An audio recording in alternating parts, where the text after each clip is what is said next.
Basic electronics के महाश्रृंखला में एक बार फिर से आपका स्वागत है। सेमीकंडक्टर कर लिया था हमने बिल्कुल कंप्लीट। अब हम इसके कॉन्सेप्ट को समझ गए हैं।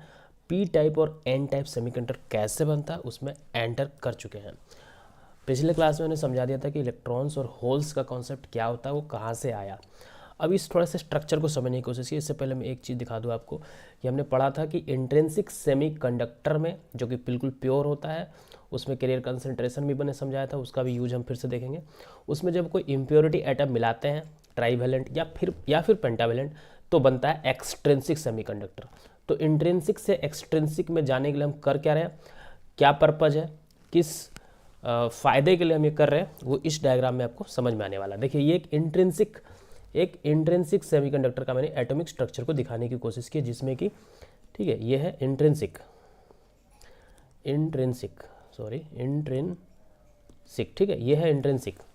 इसमें सिलिकॉन के आप देख सकते हैं चारों तरफ 1 2 3 4 1 2 3 4 1 2 3 4 लाइक दैट 4 वैलेंस इलेक्ट्रॉन दिखाए हैं, जो कि कोवैलेंट ये शेयर किया, इसके साथ कोवैलेंट बॉन्ड बनाया है, इसके साथ आपस में शेयर करके कोवैलेंट बनाया है, यहाँ शेयर करके कोवैलेंट बनाया है, ये भी शेयर करके कोवैलेंट बनाया है। ये किसी और, यहाँ कोई सिलिकॉन होगा उसके साथ कोवैलेंट बनाएगा, इधर कोई रहा होगा। तो all the 4 valence electrons of each atom of silicon are used in the covalence bonding. ठीक है, कोवैलेंट बॉन्डिंग बनाने में सारे यूज हो रहे हैं। इस तरह से ना कोई एक्स्ट्रा अलग से कोई इलेक्ट्रॉन हमको फालतू है जो बिना बॉन्ड का हो, या कोई वैकेंसी भी नहीं है कि मेरी कमी पड़ रही है किसी इलेक्ट्रॉन की। तो यह है इंट्रिंसिक सिलिकॉन का एक एटॉमिक स्ट्रक्चर। अब देखिए, ये जो मैंने लेफ्ट साइड में डायग्राम बनाया, इस पर फोकस करते हैं। इसमें लाल रंग में मैंने एल्युमिनियम दिखाने की कोशिश की है, और राइट साइड में मैंने पी फॉर फास्फोरस दिखाने की कोशिश की। तो पहले हम लेफ्ट में कंसंट्रेट करते हैं। ध्यान से समझिएगा कि सिलिकॉन के एटम के बीच में मैंने घुसा दिया एक एल्युमिनियम का एग्जाम्पल देख लीजिए।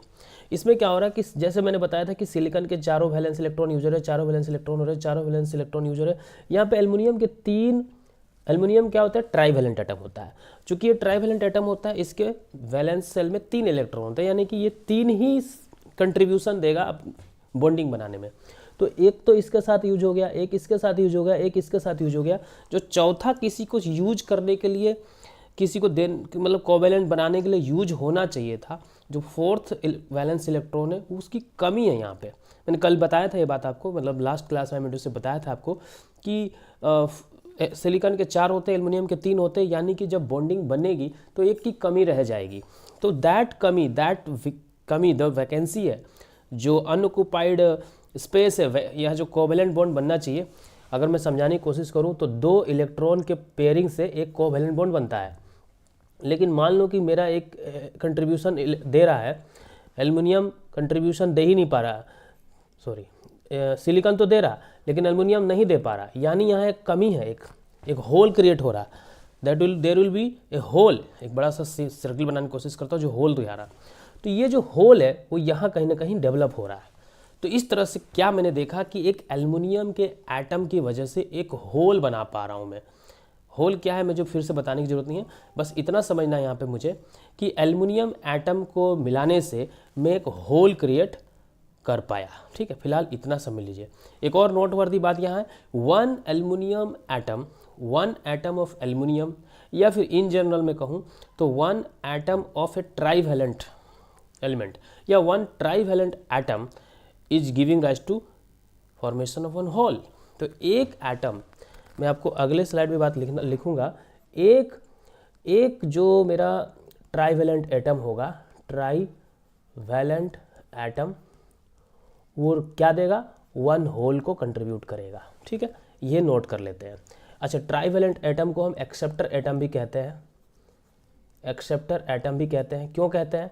क्योंकि होल जो होता है वो इलेक्ट्रॉन को एक्सेप्ट करता है। Hole will always try to accept 1 atom, तो इसीलिए ट्राईवैलेंट एटम को एक्सेप्टर एटम भी कहा जाता है। ये दूसरा नाम याद रख लीजिए आप, इसका बार बार जिक्र करेंगे। हम एक्सेप्टर एटम ही बोलेंगे, ट्राईवैलेंट एटम शायद ना भी बोले, एक्सेप्टर एटम बोले तो समझ लेना है।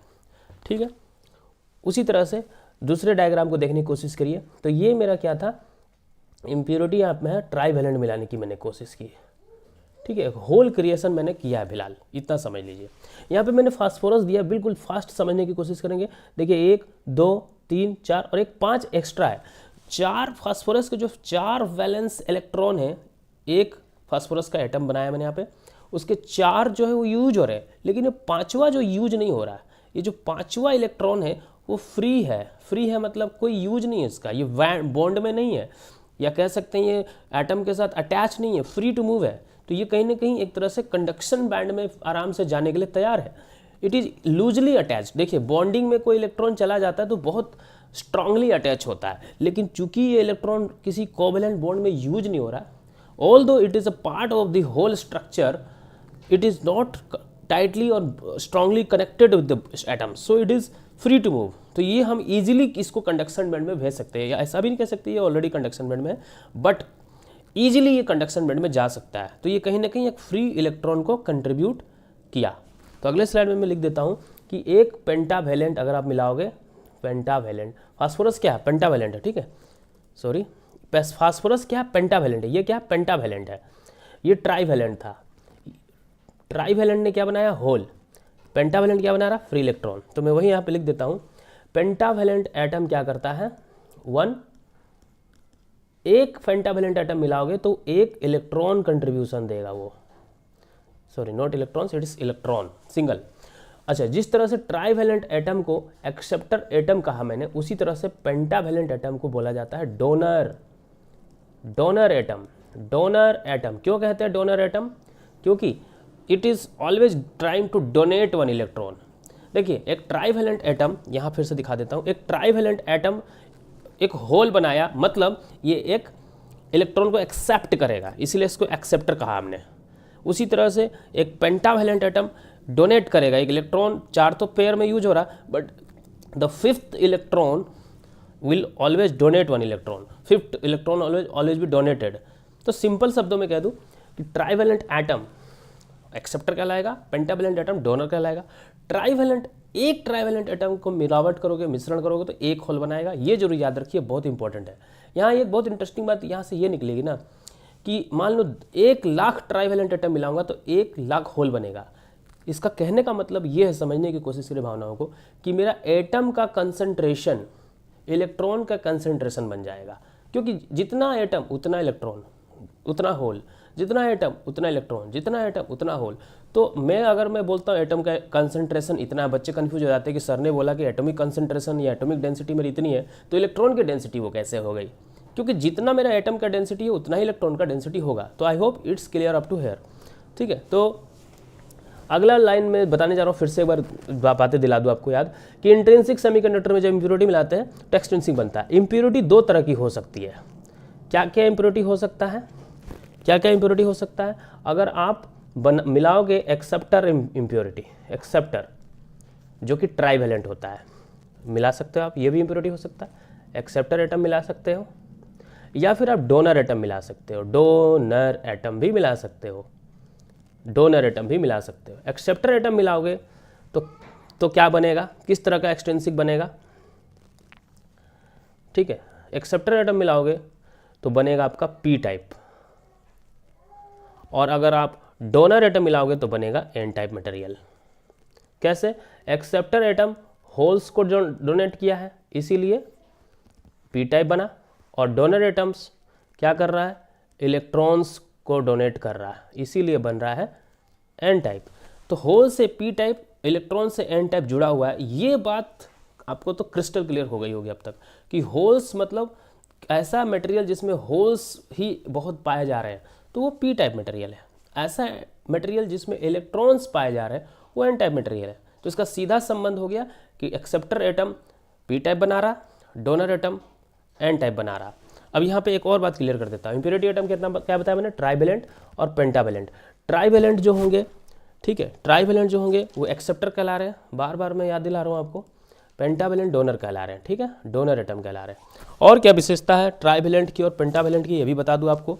इसके एग्जाम्पल ले लेते हैं। एल्युमिनियम बहुत ब्रॉडली एग्जाम्पल मैंने दिखाया, बोरोन, इंडियम, गैलियम, ठीक है। इसके एग्जाम्पल में फास्फोरस बहुत फेमस है, बिस्मथ, आर्सेनिक, एंटीमनी, ठीक है। ये एग्जाम्पल्स याद रखने इसलिए मैं बार बार आपको बता रहा हूँ इनको, ठीक है। इसके अलावा मैं सिंबल बता दूँ, एक्सेप्टर एटम का सिंबल होता है, और ध्यान से देखिएगा, बच्चों को कन्फ्यूजन होता है। एक सर्किल बनाया मैंने, इसमें भी सर्किल बनाऊंगा, बट अंतर क्या होगा, यह एक होल दिखाने की कोशिश करूंगा, यह एक इलेक्ट्रॉन दिखाने की कोशिश करूंगा। सर्किल के ऊपर में माथा पे, ठीक है, होल को सर्किल की तरह दिखाऊंगा, छोटा सा एक इलेक्ट्रॉन। अब एक चीज़ ध्यान से देखिएगा, यहाँ मैं माइनस का चिन्ह दूंगा, यहाँ मैं प्लस का चिन्ह दूंगा। बच्चों को कन्फ्यूजन होता है कि यहाँ माइनस यहाँ प्लस क्यों दिया गया है।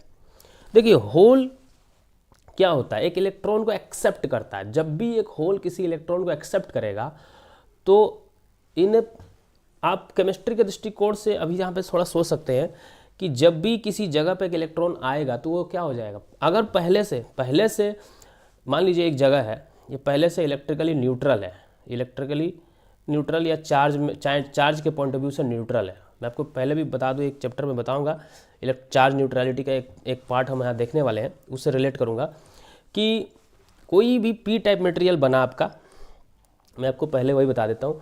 हमने देखा कि एक इंट्रिंसिक कोई भी इंट्रिंसिक सेमीकंडक्टर ले लो, इसमें तो कोई डाउट ही नहीं है कि वो क्या होता है, न्यूट्रल इन चार्ज होगा, थोड़ी ना उसका ऊपर कोई चार्ज है, न्यूट्रल चार्ज। हमने पी टाइप मटेरियल बना दिया, देखा हमने कैसे बनता है, बना दिया, वो भी न्यूट्रल ही होगा। ऐसा तो नहीं कि वो चार्ज डेवलप हो गया उसके अंदर, ऐसा तो नहीं कि उसमें चार्ज डेवलप हो गया, अभी भी वो न्यूट्रल ही है। शुरू वाला डायग्राम में आते हैं हम, यहाँ पे ये इलेक्ट्रिकली न्यूट्रल था, ये भी इलेक्ट्रिकली न्यूट्रल ही है, इलेक्ट्रिकली और चार्ज के दृष्टिकोण से न्यूट्रल ही है। थोड़ी ना हम इसको चार्जिंग वार्जिंग कुछ कर रहे हैं, कुछ भले हमें होल क्रिएट कर रहे हैं, बट डज नॉट मीन कि चार्ज हो गया। यहाँ पे एक एक्स्ट्रा इलेक्ट्रॉन क्रिएट हो रहा है, इसका मतलब ये नहीं कि चार्ज हो गया। तो whether it is intrinsic semiconductor और whether is it intrinsic semiconductor और इट इज पी टाइप और इट इज एन टाइप, कोई भी मटेरियल हो, क्या होते हैं, सब न्यूट्रल चार्ज होते हैं, कोई चार्ज नहीं होता इनमें। ये आपको लग रहा होगा कि वो छोटी सी बात बता रहा हूँ, बट ये बहुत कन्फ्यूजन क्रिएट करता है बच्चों में, इसलिए बहुत ध्यान से इस बात को समझिएगा। चार्ज न्यूट्रलिटी का कॉन्सेप्ट क्या है। कुछ भी मटेरियल हो मेरा, चाहे वो पी टाइप हो, चाहे वन टाइप हो, चाहे इंट्रिंसिक हो, सब कुछ इलेक्ट्रिकली और चार्ज के दृष्टिकोण से न्यूट्रल होते हैं, ठीक है। अब उसी पॉइंट ऑफ व्यू से बताना चाहूँगा कि एक होल है आपके पास, तो होल है, होल कहाँ होगा, एक पी टाइप मटेरियल में होगा। यानी पी टाइप मटेरियल पहले से क्या है, इलेक्ट्रिकली न्यूट्रल है, चार्ज उसमें न्यूट्रल है। लेकिन वही होल अगर एक इलेक्ट्रॉन एक्सेप्ट कर दे, इलेक्ट्रॉन एक्सेप्ट करे, कैसे एक्सेप्ट, ऑब्वियसली एक्सेप्ट करेगा, कहाँ से आएगा, रिकॉम्बिनेशन वगैरह का बात आएगा, बाद में बताऊंगा। तो एक होल क्या करता है, ऑलवेज एक इलेक्ट्रॉन को अट्रैक्ट करता है, एक्सेप्ट करता है, ठीक है। तो शुरू में जो चीज़ न्यूट्रल था अब वो न्यूट्रल नहीं रहा, अब वो निगेटिवली चार्ज हो गया, ठीक है। इसीलिए माइनस का साइन हमने ब्रैकेट में पहले इसके अंदर दिखा रखा है कि जब ये इलेक्ट्रॉन एक्सेप्ट करेगा तब ये माइनस हो जाएगा। और इसीलिए जब भी एक होल इलेक्ट्रॉन को एक्सेप्ट करेगा तो उसको बोलते हैं आयोनाइजेशन, और उसके बाद वो फिर निगेटिवली चार्ज हो जाता है, इसीलिए उसका सिंबल ऐसे दिखाया जाता है। तो प्लीज़ इस सिंबल को जरूर आप इम्पोर्टेंस दें कि ये इस सिंबल कैसे बना। बिल्कुल उस जब पी टाइप एन टाइप को मिला के पीएन जंक्शन बनाएंगे तो वहाँ पे इस बातों का बहुत ज़्यादा इंपॉर्टेंस आपको दिखाई देगा। उसी तरह से एक डोनर को ऐसे दिखाया जाता है। क्यों ऐसे दिखाया जाता है, क्योंकि ये क्या कर रहा है, एक इलेक्ट्रॉन डोनेट कर रहा, एक इलेक्ट्रॉन इसमें से निकल के जा रहा। तो जब इलेक्ट्रॉन निकल के जाएगा तो कोई चीज़ क्या हो जाएगा, पॉजिटिवली चार्ज हो जाएगा। जो चीज़ न्यूट्रल था वो पॉजिटिवली चार्ज हो जाएगा। न्यूट्रल क्यों था मैंने बता दिया है। जो चीज़ पहले इलेक्ट्रिकली न्यूट्रल था वो निगेटिव चार्ज हो जाएगा, जो चीज़ पहले न्यूट्रल था वो बाद में पॉजिटिवली चार्ज हो जाएगा। कब, after accepting one electron, holes क्या करेंगे, एक्सेप्ट करेंगे, और ये जो क्या था, इलेक्ट्रॉन्स डोनेट करेंगे, डोनर्स इलेक्ट्रॉन्स को डोनेट करेंगे, ठीक है। तो एक्सेप्टर का जो सिंबल होता है वो माइनस साइन के साथ होल दिखाया जाता है, और डोनर का जो सिंबल है वो प्लस साइन के साथ, सर्किल बना दो इसको, एक ई दिखाया जाता है। आई होप इट्स क्लियर, आपको काफ़ी क्लियर होगा। चार्ज न्यूट्रलिटी भी मैंने आपको क्लियर कर दी है। रेशियो ऑफ डोपिंग की बात थोड़ा सा करेंगे, उसके बाद हम कंसंट्रेशन ऑफ कैरियर का कॉन्सेप्ट देखेंगे आगे। तो यहाँ पे मैं सबसे पहले आपको बता दूँ, रेशियो ऑफ डोपिंग जो होता है, जब भी हम एक इंट्रिंसिक को, let me take the correct appropriate colour, let me take white colour. जब भी हम एक इंट्रिंसिक मटेरियल लेते हैं, जैसे कि सिलिकॉन एग्जाम्पल हो सकता है, इंट्रिंसिक को जब हम एक इम्प्योरिटी एटम के साथ, वो एक्सेप्टर भी हो सकता है, डोनर भी हो सकता है, मुझे बार बार एक्सेप्टर अलग से डोनर अलग से बताने की जरूरत नहीं है, कोई इम्प्योरिटी हो सकती है, ठीक है। इम्प्योरिटी मतलब वो एक्सेप्टर भी हो सकता है, डोनर भी हो सकता है। जब ये मिलाते हैं, इम्प्योरिटी में एटम्स मिलाते हैं, तो उसकी जो रेशियो होती है वो 10⁶ 1 के रेशियो होती है। ये स्टैंडर्ड रेशियो है, ये मीडियम रेशियो। अगर हम क्वेश्चन अगर बनता है तो कभी बोलता है मीडियम रेशियो क्या है, तो उसका आंसर ही बनता है। हालांकि हाई ड्रॉपिंग कभी कभी 10⁸ भी की जाती है, लेकिन मैं इस एग्जाम्पल को लेके चलूँगा अभी। जस्ट स्टैंडर्ड हमारा वो 10⁶, 1 मिलियन के साथ 1 लेते हैं। इसका क्या मतलब हुआ कि अगर मेरा सपोज जो मैं सिलिकॉन ले रहा हूँ, कितना एटम्स होगा उसका कोई अंत नहीं है, लेकिन मैं उसके कंसंट्रेशन को बता सकता हूँ, उसके डेंसिटी को बता सकता हूँ कि इतना एटम्स मेरे पर सेंटीमीटर क्यूब के स्पेस में है। तो नॉर्मली 5 × 10⁻28 पर सेंटीमीटर क्यूब की डेंसिटी में मैं एटम्स लेता हूँ, किसके, सिलिकॉन के, ठीक है। तो इसका मतलब इसी रेशियो के हिसाब से आप सिंपली सोचो, मैथमेटिक्स में यहाँ पे नहीं समझाऊंगा आपको, 10⁻22 पर सेंटीमीटर क्यूब का हो जाएगा, आइदर डोनर और एक्सेप्टर, आइदर एल्यूमिनियम और फास्फोरस, कुछ भी हो सकता है, ठीक है। अगर वो डोनर होगा तो इसी को ND से डिनोट किया जाएगा, ND, D फॉर डोनर। अगर वो एक्सेप्टर होगा तो उसको NA से डिनोट किया जाएगा, ND stands for donor atoms. अगर मिलाओगे तो डोनर भी क्या है, इम्प्योरिटी है, एक्सेप्टर भी क्या है, इम्प्योरिटी है। तो ये जो नंबर है आप अलग से एक डाटा नॉलेज की तरह याद कर सकते हो, एक आइडिया लगा लीजिए कि ND या NA किसे कहेंगे हम, ND या NA किसे कहेंगे। ND क्या है, इंट्रिंसिक सेमीकंडक्टर में जब आप डोनर एटम्स मिलाओगे तो जो कंसंट्रेशन होगा, जो मिलावट कर रहे हो, वो ND कहलाएगा। उसी तरह जब एक इंट्रिंसिक सेमीकंडक्टर में बाहर से आप जो कंसंट्रेशन दोगे, जो इम्प्योरिटी का कंसंट्रेशन दोगे, वो Na होगा। तो हम Na और ND का काफ़ी यूज देखने वाले हैं।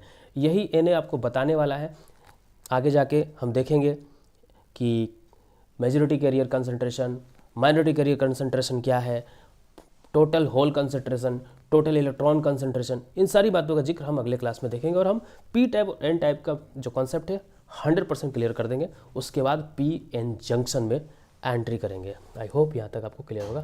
Thank you so much.